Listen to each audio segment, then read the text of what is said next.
చూస్ country delight, live better. ఇప్పుడే country delight యాప్ని download చేసుకోండి.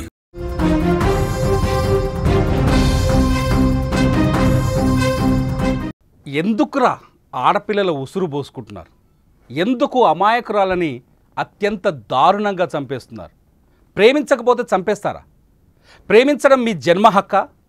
మిమ్మల్ని ప్రేమించాలనే ఏమైనా రూల్ ఉందా? నిన్ను ప్రేమించకపోతే యాసిడ్ పోస్తావు, నిన్ను ప్రేమించకపోతే కత్తి తీసుకొని గొంతుకొస్తావు, నిన్ను ప్రేమించకపోతే వెంటాడి నరికి చంపుతావు. ఇంకా ఎంతకాలం ఈ హత్యలు? ఇంకా ఎంతమంది ఇలా ప్రేమోన్మాదుల చేతికి బలైపోవాలి? ఇంకా ఎంతమంది ఈ ఉన్మాదుల చేతుల్లో జీవితాల్ని పోగొట్టుకోవాలి? హైదరాబాదులో ప్రేమోన్మాది ఘాతుకం మరవక ముందే కర్ణాటకలో మరో ఉన్మాది పెట్టరేగిపోయాడు. పెళ్లికి నిరాకరించిందనే కోపంతో ఓ యువతిపై యాసిడ్ పోసి దాడి చేశాడు. అనంతరం తను డీజిల్ పోసుకొని నిప్పంటించుకున్నాడు. ఈ ఘటనలో యువతి గాయాలతో బయటపడింది. అదృష్టవశాత్తు ప్రేమోన్మాది మాత్రం తను నిప్పంటించుకోవడంతో ప్రాణాలు కోల్పోయాడు. చిక్బళ్ళాపుర జిల్లాలో మంచెనబలే గ్రామంలో ఈ దారుణం చోటు చేసుకుంది. ఆ గ్రామానికి చెందిన వైశాలి అనే ఒక 18 ఏళ్ల అమ్మాయిని వరుసకు మేనమామైన ఆనంద్ కుమార్ గత కొంతకాలంగా ప్రేమ పేరుతో పెళ్లి చేసుకోవాలి అంటూ వేధిస్తున్నాడు. దగ్గర బంధువు కావడంతో పెళ్లికి బలవంతం చేస్తూ వచ్చాడు. కానీ వైశాలి మాత్రం పెళ్లికి ఒప్పుకోలేదు. దీంతో మంగళవారం ఆమె ఇంటి బయటకు రాగానే యాసిడ్ బాటిల్ వెంట తెచ్చుకున్న Anand Kumar toilet acid bottle అది ఆమె మొహం పైన పోసే ప్రయత్నం చేశాడు. ఆపై డీజిల్ పోసుకొని అటాక్ చేసిన తర్వాత వెంట తెచ్చుకున్న డీజిల్ పోసుకొని తన ఒంటికి కూడా నిప్పండించుకున్నాడు. అయితే ఆనంద్ పోసిన యాసిడ్ అంత ప్రమాదకరమైనది కాకపోవడంతో అమ్మాయి బచాయించింది. అయితే బాధితురాలకి స్వల్ప గాయాలతో ఆమె బయటపడింది. కానీ ఆనంద్ కుమార్ మాత్రం తీవ్ర గాయాలు కావడంతో ఆసుపత్రికి తీసుకెళ్లారు. అక్కడ చికిత్స పొందుతూ ఆనంద్ ప్రాణాలు కోల్పోయాడు. 2 రోజుల క్రితం హైదరాబాదులో కూడా ఇలాంటి దారుణమైన సంఘటనే చోటు చేసుకుంది. ప్రేమించిన అమ్మాయి తనకు దక్కకపోతే ఇంకెవరికి దక్కకూడదనే ఉద్దేశంతో గొంతు కోసి పటాన్ చెరువు రామచంద్రపురంలో గొంతు కోసి ప్రాణం తీశాడు. ఈ ఫోటోలో చూస్తున్నాం ఈ ప్రవీణ్ అనే వ్యక్తి. అనంతరం కత్తితో తను కూడా పొడుచుకొని చనిపోవడానికి ప్రయత్నించాడు. ప్రస్తుతం అతను ఆసుపత్రిలో చికిత్స పొందుతున్నాడు.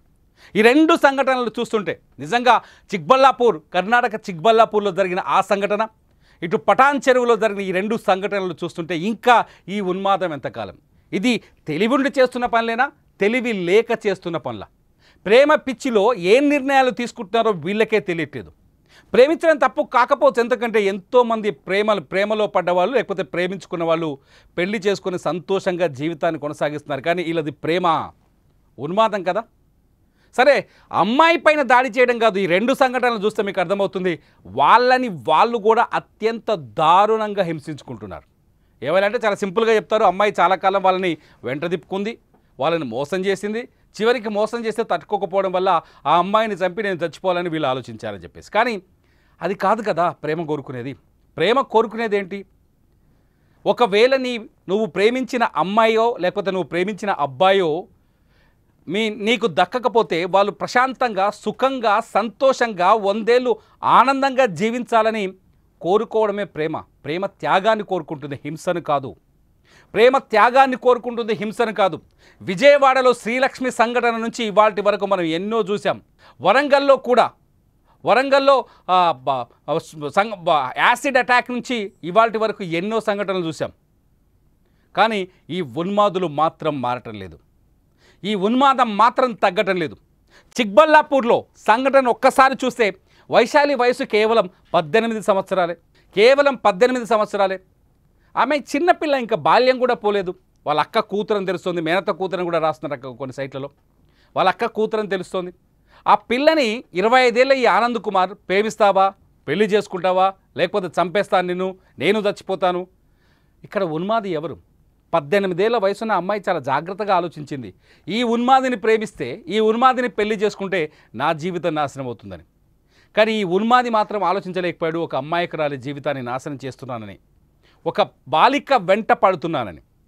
బాల్యం అప్పుడప్పుడే బాల్యం నుంచి బయటపడింది అమ్మాయి. 18 ఏళ్ళు. వైశాలి ఎవరో గారు తన సొంత బంధువు, వాళ్ళ అక్క కూతురు. అటువంటి అమ్మాయిని జాగ్రత్తగా చూసుకోవాలి. కానీ అటువంటి అమ్మాయిపైనే కక్ష పెంచుకున్నాడు, పగ పెంచుకున్నాడు. ఉన్మాదంతో అమ్మాయిపైన టాయిలెట్లో వాడే యాసిడ్ తెచ్చి మొహం మీద చల్లే ప్రయత్నం చేశాడు. అదృష్టం బాగుండే అమ్మాయి బయటపడింది.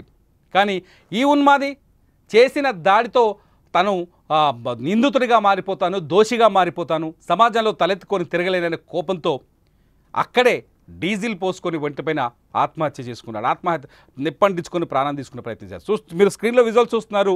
అతను కాలిపోయిన సందర్భంలో మేము మాస్క్ వేసి చూపిస్తున్నాం ఆ వీడియోస్ని. కాలిపోయిన సందర్భంలో అక్కడ అతను గిలగిలా కొట్టుకుంటున్నాడు ఆ డీజిల్ మంటల్లో.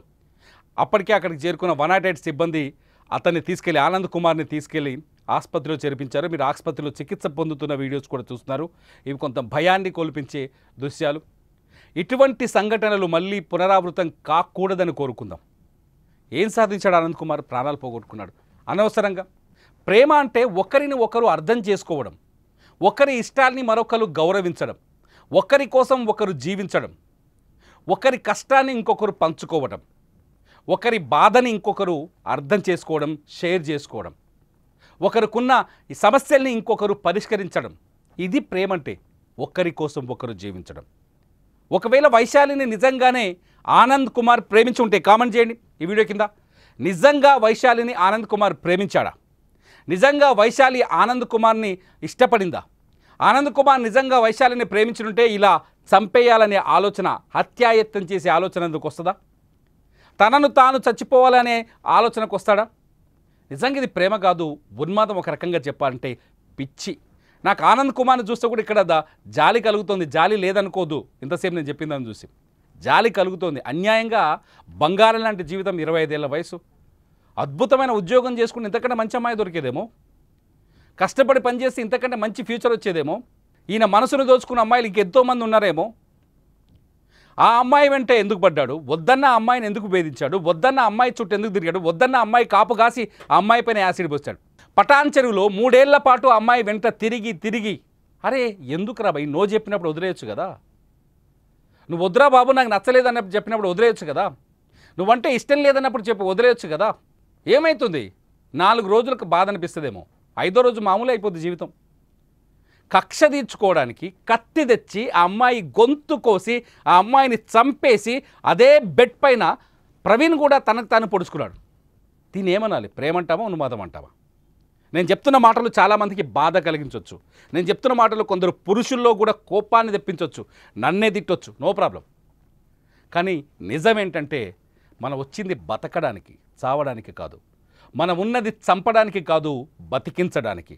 మనం ఉన్నది సమాజంలో మంచి పేరు తెచ్చుకోవడానికి, ఉన్న విలువల్ని పోగొట్టుకోవడానికి కాదు. ఈ 2 సంఘటనలో ఒక కామన్ పాయింట్ ఒకటి ఉంది. ఈ 2 సంఘటనలో ఒకటి తన కోసం తాను బతకలేకపోయారు, అంతేకాదు తాను కోరుకున్న వాళ్ళు బతకూడదని నిర్ణయించుకున్నారు. ఈ 2 సంఘటనలో కామన్ పాయింట్ ఇది. అరే మీరు చేసిన ఈ తప్పులకి మీ తల్లిదండ్రులు ఎంతకాలం బాధపడతారో తెలుసా? మీరు దాడి చేస్తే చనిపోయిన అమ్మాయి కుటుంబం ఎన్నాళ్ళు ఏడుస్తుందో తెలుసా? మీరు చనిపోతే మీ కుటుంబం మిమ్మల్ని కోల్పోయి ఎంత నరకం అనుభవిస్తుందో మీకు తెలుసా? ఒక్కసారి ఆలోచించండి. ప్రేమ తప్పు కాదు, కానీ ప్రేమని సరైన పద్ధతిలో, సరైన దారిలో, ప్రేమకి ఒక మంచి మార్గం ఉంది. ఆ మార్గంలో లేనప్పుడు ఆ ప్రేమ ఖచ్చితంగా ఉన్మాదమే అవుతుంది. అవుతుందా కాదా? నేను చెప్పే ఈ మాటల్లో అబద్ధం ఉందా? తల్లిదండ్రులు కావచ్చు, యువత కావచ్చు, అమ్మాయిలు కావచ్చు, ఎవరైనా కావచ్చు, నేను చెప్పే మాటల్ని మీరు విశ్వసిస్తున్నారా లేదా? నేను చెప్పే మాటల్లో పొరపాటు ఉందా లేదా?